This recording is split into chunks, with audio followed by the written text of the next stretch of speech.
यस्सु अल मसीह के पुरफजल नाम में आपकी सलामती हो। नाजरीन, आप देख रहे हैं प्रोग्राम सुच्चे मोती और मैं हूं आपका मेज़बान बिशप डॉक्टर डोमिनिक जावेद। नाजरीन, आज पूरी दुनिया में रोज़ों का पहला दिन है। आज के दिन की अफादियत जो है तमाम मसीही मोमिन के लिए एक अहम अहम है। और आज के दिन जगह जगह पर इबादत हैं, लोग रोज़े में हैं। आज के दिन को रोज़ों का पहला दिन भी कहते हैं, राख का बुध भी कहते हैं, ऐश वेंसडे कहते हैं। आज हम बाइबल मुकद्दस में से इसके बारे में सीखेंगे। और आज जो हमारे साथ मेहमान होंगे किसी भी तारुफ के मोहताज नहीं हैं, बिशप डॉक्टर मजीद नाज आशिक। बिशप, आपको वेलकम करते हैं इस प्रोग्राम में और हम आपकी तमाम खिदमात को खराज तहसीन पेश करते हैं। बिशप साहब चेयरमैन हैं बिब्लिकल ट्रूथ चर्च के, बहुत सारे ऑनलाइन बाइबल स्कूल्स को ये रन कर रहे हैं और बहुत सारे कोर्सेज को ये स्टूडेंट्स को सिखाते हैं। इससे पेशतर के हम प्रोग्राम का आगाज़ करें, हम दुआ करेंगे। इस दुआ में रहनुमाई बिशप डॉक्टर मजीद नाज आशिक करेंगे। आए हम सब अपने सरों को झुकाएं और दुआ करें। कदूस मेहरबान नहायत रहीम खुदावन, दिल की था गहराइयों से हम आपका शुक्रिया अदा करते हैं इस बड़े फजल के लिए, तेरे रहम के लिए, तेरी ख़ास बरकतों के लिए जो तू पेरे खुदावन हम पर करता है। कदूस मेहरबान खुदावन, तू हमारी ज़िंदगियों में ईदें लाता है, तू हमारी ज़िंदगियों में खुशियाँ लाता है। आज जब पेरे खुदावन हम यहाँ पर बैठे हैं फजल टीवी पर, ताकि पेरे खुदावन हम मिलकर पेरे खुदावन कलाम की उन गहरी बातों को, उन सोचे मोतियों को पेरे खुदावन सुन सकें और कलीसिया के साथ बांट सकें जो तू अपने कलाम मुकद्दस में पेरे खुदावंद रखे हुए है। तेरा कलाम जो है वो पेरे खुदावन दो धारी तलवार की मानद है जो बंद बंद और गूदे गूदे में से गुजर जाता है और पेरे खुदावन जिंदगियों को तब्दील करने की कुदरत रखता है। मैं तेरे खादम बिशप डॉक्टर डोमिनिक जावेद के लिए और इसी तरह से तेरे खादम पास्टर इमरान फजल साहब के लिए और सिस्टर महवश इमरान फजल के लिए भी पेरे खुदावन तेरे सामने झुकता हूँ, और बिलखसूस सारी टीम के लिए जो इस वक्त पेरे खुदावन इस फजल टीवी पर पेरे खुदावन काम करती है। तो अपने जलाल के लिए इन्हें गहरे तौर पर इस्तेमाल करता है ताकि घर घर जाकर मनादी की जा सके और पेरे खुदावन घर घर तक तेरे कलाम की प्यारे खुदावन प्रचार हो सके। इस प्रोग्राम की वसादत से जब आज पेरे खुदावन हम इन गहरी बातों को सीखें तो बख्श दे के पेरे खुदावन हम अपनी ज़िंदगियों में पेरे खुदावन एक तब्दीली महसूस करें। ये सब कुछ मांगते तेरे प्यारे बेटे अपने खुदावंद यीशु मसीह के वसीला से, आमीन आमीन आमीन। नाजरीन, आज का दिन जिस तरह अहम है, पाक है, और जिस तरह आज के दिन की अफादियत और अहमियत है, हम बहुत सारी बातें आज के दिन के हवाले से कर सकते हैं। जितने भी लोग बाइबल के स्टूडेंट्स हैं अपने कागज़ और कलम उठा लें और चंद आयात को, चूँकि वक़्त थोड़ा होगा, हम थोड़े वक़्त में बहुत कुछ सीखेंगे, चंद आयात को लिख लें। हम देखेंगे मत्ती रसूल की इंजील उसका 21 बाब 1 से 11 आयात, मरकस की अंजील उसका 11 बाब उसकी पहली 11 आयात को, अहबार 26 बाब उसकी 8वीं आयत को, फिर 37 और 32 आयत को भी देखेंगे, अयूब 18 बाब उसकी 28 आयत को, यसाया 22 बाब उसकी 8 आयत को, यसाया 13 बाब उसकी 14 आयत को, सैमुअल 13 बाब उसकी 19 आयत को, अयूब 9 बाब उसकी 8 आयत को, यर्मिया 6 बाब उसकी 26 आयत का मुताला करेंगे, और यूहन्ना रसूल की अंजील उसका 12वां बाब 13 आयत और मुकाशफा 7 बाब उसकी 9 आयत। हम सब आयात पर अगर गौर व खौज करें तो एक बहुत सारा वक्त दरकार है। हम छोटी सी बात करेंगे कि आज का दिन जिसे राख का बुध कहते हैं, रोज़ों का पहला दिन है। बिशप, एक बात हम नाजरीन के साथ शेयर करना चाहेंगे। इस दिन को, जो रोज़ों का पहला दिन है, इसे राख का बुध हम क्यों कहते हैं?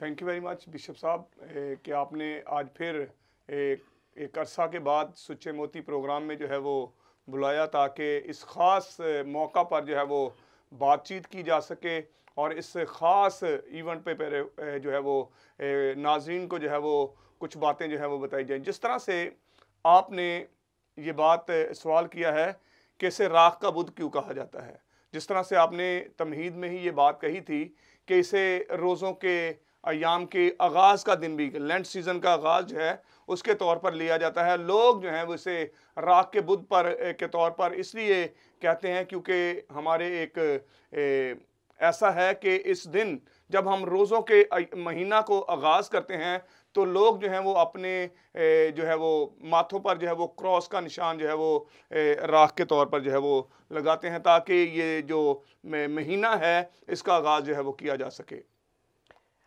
नाजरीन, बड़ी प्यारी गुफ्तगू हम कर रहे हैं अपने मेहमान के साथ। अपने आप को आजिज़ करना, राख की मानद, खाक की मानद जानना, और आज के दिन में हम खुदावंद अपने खुदा के आगे आजिज़ होकर ही जो है वो हम सरबसजूद होते हैं। बेशक एक सवाल पैदा होता है कि रोज़े और राख का बुत, जिसका हम बाहमी तल्लुक़ देखते हैं, पहले दिन ही हम अपने आप को राख और खाक समझते हैं। ये कब से शुरू हुआ? राख का बुत जो है कब से आगाज़ हुआ इसका? राख का बुत जो है, अगर हम इसकी हिस्ट्री की तरफ जाते हैं या इसकी इब्तिदा की तरफ जाते हैं तो हिस्ट्री की बुक्स में ये हमें कुछ इस तरह से इसके बारे में जो है वो इल्म होता है कि ये 7वीं सदी मसीह में जो है वो इसको जो है वो मुकर्रर किया गया था। यानी कि मसीही जो मुफक्किरीन थे या दीन के जो उलमा कराम थे, उन्होंने इसे जो है वो 7वीं सदी में जो है वो मुकर्रर किया था और उसके बाद से ये जो है वो सेलिब्रेट किया जाने लगा और लोग जो है वो इसे खाकसारी के तौर पर जो है वो मनाते, ताकि जो रोज़ों का पूरा महीना है वो अपने आप को जो है वो खाकसारी में रखें, अपने आप को आजिज़ रखें, ताकि खुदा के साथ उनकी जो है वो रफ़ाक़त जो है वो बेहतर से बेहतर हो सके। मैं समझता हूँ कि 7वीं सदी में रोज़ों का आगाज़ हुआ। 7वीं सदी में रोज़ों का आगाज़ हुआ और एक सदी के बाद तकरीबन 8वीं सदी में लोगों ने अपने आप को राख और खाक समझना भी शुरू किया और राख लगाने की जो रस्म है वो 8वीं सदी में हुई। 7वीं सदी में नाज़रीन रोज़े शुरू हो जाते हैं। रोज़ जो मसीही उलमाए दीन थे, जो मुसल्हीन दीन थे, जो उलमाए कराम थे, जो मसीह इब्तदाई कलीसिया में शामिल थे, उन्होंने रोज़ों का आगाज़ 7वीं सदी में किया और 8वीं सदी में एक रस्म कि अपने आप को खाक और राख समझना। लोग, हम बाइबल मुकद्दस में देखते हैं कि राख पर बैठकर और टाट ओढ़कर लोगों ने अपने आप को आजिज़ किया। तो अलामती तौर पर बिशप साहब राख लगाना शुरू कर दी, बजाय इसके कि राख पर वो बैठते या अपने सर में डालते। जिस तरह के हमें ये बात जो है वो नैनवा के शहर के लोगों की बात जो है वो मिलती है कि जब यूना नबी जो है वो वहाँ पर तबलीग करने के लिए गया तो उस वक्त जो है वो हम देख सकते हैं कि उन्होंने रोज़ा भी रखा, अपने आप को खाकसार भी किया और अपने बादशाह ने, यहाँ तक कि बादशाह ने अपना जो है वो शाही लिबास भी उतार दिया और अपने सर में खाक भी जो है वो डाली, वो अपने आप को उसने आजिज़ किया। लेकिन यहाँ पर जो आपने बात की है कि निशान लगाने का, बजाय इसके कि वो अपने सर में राख डालें या इस तरह के सारे काम, तो उलमा इकराम ने या दीन के जो लोग थे उन्होंने ये मुनासिब जाना कि इसका जो है वो निशान जो है वो ठहराया जाए, अलामत ठहराई। और फिर बिशप साहब इस राख को, इसे हम कहेंगे कि दुआ करके उसे लगाने के काबिल ठहराया जाता है कि अब ये जो राख खाक है ये लोगों पर लगा दी जाए, इस पर बरकत दी जाती है, दुआएं की जाती हैं और फिर माथे पर सलीब का निशान बनाया जाता है। नाज़रीन, हम एक और बात को देखेंगे कि आज बेशुमार चर्चिज़ में इस रस्म को अदा नहीं किया जाता।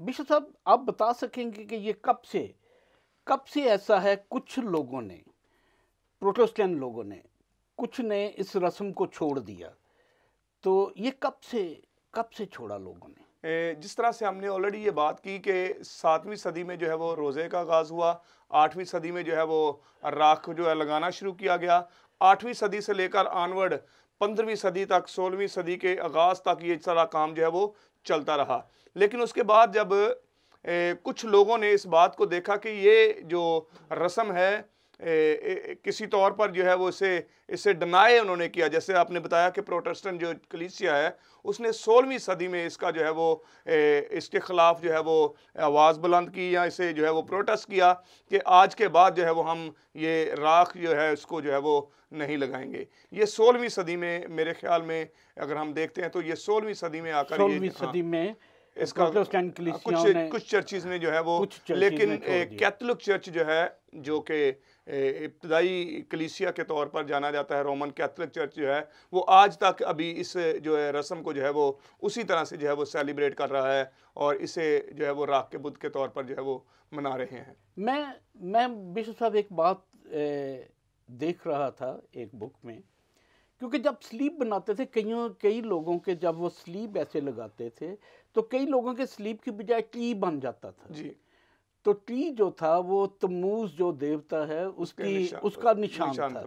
तो इसलिए कहा कि अगर ये बन जाता है तो हम माथे पर उसे ना लगाएं, और फिर हम क्या करें कि अगर राख लगाकर भी हमने अपने आप को आजज नहीं किया तो उसका फायदा नहीं। बिल्कुल। तो फिर अलामत ना हो। जब हम दिल से अपने आप को फरोतन नहीं करते, दिल से अपने आप को आजज नहीं करते, तो खुदा हमारी ज़ाहरी चीज़ों को नहीं देखता, खुदा हमारे बातन को देखता है। और हम बिशप, मैं ज़ाती तौर पर मैं इस बात को जानता हूँ कि अगर हम राख लगाते हैं तो हम यकीनी तौर पर अपने आप को ये कंसीडर करते हैं कि हम खाक हैं और राख हैं। नाज़रीन, जहाँ पर वक्त होता है एक ब्रेक का, कहीं ना जाइएगा, आप बड़ी खूबसूरत बात सुन रहे हैं। मिलते हैं ब्रेक के बाद।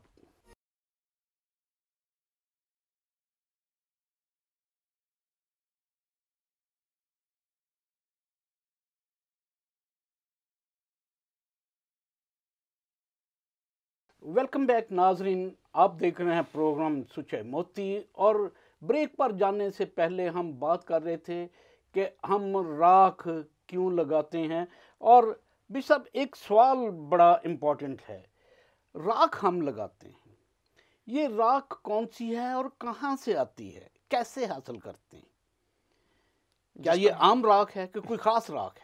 डॉक्टर साहब, मैं समझता हूँ कि ये जो राख है ये कोई आम राख नहीं है, बल्कि ये एक ख़ास हमारा एक जो खुदावंद यीशु मसीह का वालियाना इस्तकबाल का जो जिक्र हमें मत्ती की इंजील उसका 21वां बाब उसकी जो पहली आयत से लेकर 11 आयत तक जो वहाँ पर मिलता है, उसमें बाकायदा तौर पर जब खुदावंद यीशु मसीह का यरूशलेम में दाखिल होने का जो एक मंजर है वहाँ पर लिखा गया है। ये यूहन्ना की इंजील में भी इसका जिक्र है कि उसके साथ जो है वो यूहन्ना 12 बाब उसकी 13 आयत में कि उन्होंने खजूर की डालियों के साथ जो है उसका इस्तकबाल किया। और ये जो है वो हकीकत में वही खजूर की डालियां जो है वो उनको इकट्ठा किया जाता और फिर उनको जो है वो जलाया जाता था। और जलाने के बाद ये सारा साल जो है वो चर्च के अंदर रहती, इस पर जो है वो जो खादम है वो दुआएं करते और इसे जो है वो पाक करते और फिर आने वाले साल के लिए जो है इसे तैयार किया जाता था ताकि रोज़ों के अय्याम शुरू होने से पहले इसे जो है वो लगाया जा सके। मैं समझता हूँ बिशप साहब, ये जैसे पाम संडे पर इस्तकबाल में जो खजूर की डालियाँ ली जाती थीं, और पाम संडे में जो खजूर की डालियाँ ली जाती हैं उन्हें गुड फ्राइडे के बाद हफ्ते वाले दिन उन्हें जलाया जाता है और फिर वो पूरा साल चर्च के अंदर एक पाक प्याले में रहती हैं, एक ख़ास जगह पर, बल्कि मज़बा पर, और पूरा साल इबादत में राख मौजूद होती है। और फिर राख के बुत को उसी राख का इस्तेमाल किया जाता है और माथे पर क्रॉस लगाया जाता है। हम बेशक बड़ी प्यारी सी बात कि ये खजूर की डालियां जो थीं, इसके पीछे एक और बात है। ये हम देखते हैं कि जलाई गई, इबादत में रही, लेकिन हम बहुत पीछे चले जाएं, गुड फ्राइडे के बाद लोगों ने भी डालियां जलाई जिनसे इस्तकबाल किया था। क्यों? इसी तरह जो हमने पाम संडे का जो जिक्र हमने पिछले सवाल में किया, उसमें हम देखते हैं कि लोगों ने खुदावंद यीशु मसीह का इस्तकबाल जो है वो बादशाह के तौर पर किया, बड़ा वालहाना इस्तकबाल किया। और अगर हम मत्ती की अंजील में देखते हैं और फिर मरकस की अंजील में, तो वहां पर लिखा हुआ है कि उन्होंने उसके आगे अपनी चदरें जो है वो बिछा दी, डालियों के साथ उसका इस्तकबाल किया। और फिर यूहन्ना की अंजील में बाकायदा तौर पर लिखा हुआ है कि उन्होंने खजूर की डालियों से उसका इस्तकबाल किया। और वो समझते थे कि हमारा जो मखलसी देने वाला है, या हमारा जो रिहाई देने वाला है, या हमें मुश्किल से बचाने वाला जो बादशाह है, वो अब हमको मिल गया है। वो इस इंतजार में थे कि ये अब हमारा बादशाह है, अब हमें किसी चीज की जो है वो मुश्किल नहीं है। लेकिन दूसरे जैसे ही खुदावंद यीशु मसीह गतसमनी बाग में पकड़वाए गए और उस पर जो है वो अदालत की गई, उस पर सियासत की गई और उसको जो है वो मसलूब किया गया, तो गुड फ्राइडे के बाद जो है, जिस तरह से आपने ये बात की कि गुड फ्राइडे के बाद जो उन्होंने, उनकी ये उम्मीद जो है वो टूट चुकी थी। अब पहले तो उनकी ये उम्मीद थी कि हमारा बादशाह जो है वो हमारे लिए जो है वो आ गया है, अब हमें बादशाह जो है वो मिल गया, अब हमें किसी से डरने का नहीं है, अभी हमें खौफजदा होने का नहीं है। लेकिन जैसे ही हम देखते हैं कि वो पकड़वाया गया और उसे जो है वो उसे अदालत में ले जाया गया, अदालत के बाद जब उस पर सजा का हुक्म जो है वो ठहर गया, तो फिर अब लोग जो हैं उनके जो है वो जोश, वो जज्बा, वो जज्बात जो है वो ख़त्म हो गए। और उन्होंने वो जो डालियां जो उन्होंने उसके इस्तकबाल के लिए उठाई थी, वो जो उसका वाहलियाना अब उनके दिल टूट गए हैं और उन्होंने वो डालियां जो हैं उन्हें जला दिया और फिर अब वो दुखी हो गए हैं। लेकिन वो इस बात को नहीं समझते थे हकीकत में यही बादशाह, यही यीशु मसीह जो निजात दहिंदा है, ये तो तीसरे दिन इसने जी उठने का जो है वो वादा किया है। ये वो इस बात से जो है वो किसी भी तरह से रोशनास नहीं थे। वो तो दुनियावी बादशाह की जो है वो उस में थे कि अब हमें दुनियावी बादशाह जो है वो मिल गया है, लेकिन वो उस बात को अभी उनके इल्म में ये बात नहीं थी। और इसी बात को उन्होंने सामने रखते हुए अपने जो है वो जज्बात, वो जोश जो उन्होंने दिखाया था जब उसका यरूशलेम के अंदर दाखिला हुआ था, लेकिन अब वो उनका वो जो है वो टूट चुका था और इसी बात के लिए जो है वो दुखी हो गया। और अगर हम बाइबल मुकद्दस में देखते हैं तो बाकायदा तौर पर ये बात जो है वो लिखी है कि जब खुदावंद यीशु मसीह को पकड़वाया गया तो शागिर्द जो है वो भाग गए थे, सब शागिर्द इधर उधर चले गए थे। सिर्फ एक ही शागिर्द जो पतरस था वो उसके साथ वो अदालत तक गया, लेकिन उसने भी, आपको पता है कि उसने इनकार किया, लेकिन वो वहां तक गया। लेकिन सलीब तक सिर्फ एक ही शागिर्द था, बाकी सब शागिर्द जो है वो भाग भूग गए थे। अब ये आम लोग जिन्होंने उसका इस्तकबाल किया था, उसके लिए जो है वो नारे लगाए थे, उसका पुरजोश इस्तकबाल किया था, अब तो वो परेशान थे कि बादशाह तो अब पकड़वा गया है, तो अब हमारा क्या होगा। तो वो इसी दुख में उन्होंने वो डालियां, वो सारी की सारी जो है वो जला दी। लेकिन जब बाद में हम देखते हैं जब वो जी उठा तो शागिर्द भी वापस आ गए, शागिर्द भी वापस आ गए। और फिर जी उठने के बाद जो है वो आपको पता है कि किस तरह से खुदावंद यीशु मसीह जो है वो उन पर जाहिर हुआ। अब उनके वो काम दोबारा से शुरू हो गया। और इसी तरह से हम देखते हैं कि खुदावंद यीशु मसीह को बादशाह के तौर पर जब उन्होंने देखा तो उसके इस्तकबाल के लिए वो जोश से भर गए। लेकिन जब उन्होंने ये देखा कि अब उनकी उम्मीद टूट गई है तो उन्होंने वो डालियां, वो सारी की जो है वो जला दी। नाज़रीन, बड़ी प्यारी बात आप सुन रहे थे खुदा के बंदा से, और हमने ये बड़े एहसन तरीके से इस बात को सीखा है कि जब मसीह यीशु को मसलूब किया गया तो पूरे लोग जो उस इलाके के थे, जो यहूदी थे, जो मसीह यीशु के पैरोकार थे, उन्होंने इस बात को जाना और कि हमने तो एक बादशाह का इस्तकबाल किया था। तो यहाँ पर तो मामला ये है कि अब तो बादशाह को मसलूब कर दिया गया है और उनके दिल टूटे, उनके दिल पर ठेस लगी। तो उन्होंने जो कुछ इस्तकबाल के लिए वो लेकर गए थे उन्हें जलाया। और आज हम देखते हैं राख का बुद्ध क्या है कि हम वही पाम संडे की जो ट्रेनियाँ उनमें से कुछ लेते हैं और खुदा का बंदा काहिन, खुदा का बंदा उन्हें जलाकर उन्हें महफूज रख लेता है और फिर उसी राख को जो चर्च के अंदर महफूज होती है, उसी को फिर राख के बुद्ध में हम माथे पर निशान के तौर पर लगाते हैं कि हम अपनी हस्ती को जानें, हम अपनी हस्ती को इस तरह से जानें कि हम खाक हैं और राख हैं, हमारी इससे बड़ी हस्ती कोई नहीं है। बिशप साहब, आप पहला रोज़ा है, आप कलीसिया को क्या कहना चाहेंगे, लोगों को क्या कहना चाहेंगे? मैं तो इस तौर पे इसको लूँगा, क्योंकि बाइबल मुक़द्दस में अगर हम खुदावंद यीशु मसीह की तालीम को देखते हैं तो मत्ती की इंजील उसका 6 बाब और उसकी जो है वो 16वीं आयत में ये बात जो है वो लिखी हुई है कि जब तुम रोज़ा रखो तो रियाकारों की तरह अपनी सूरत उदास ना बनाओ। वहाँ पर यहाँ पर ये बात लिखी है कि उदास ना बनाओ, क्योंकि वो अपना मुंह बगाड़ते हैं ताकि लोग उनको रोज़ादार जाने। मैं तुमसे सच कहता हूं कि वो अपना अजर पा चुके। बल्कि जब तू रोज़ा रखे तो अपने सर में तेल डाल और मुंह धो, ताकि आदमी नहीं बल्कि तेरा बाप जो पोशीदगी में है तुझे रोज़ादार जाने।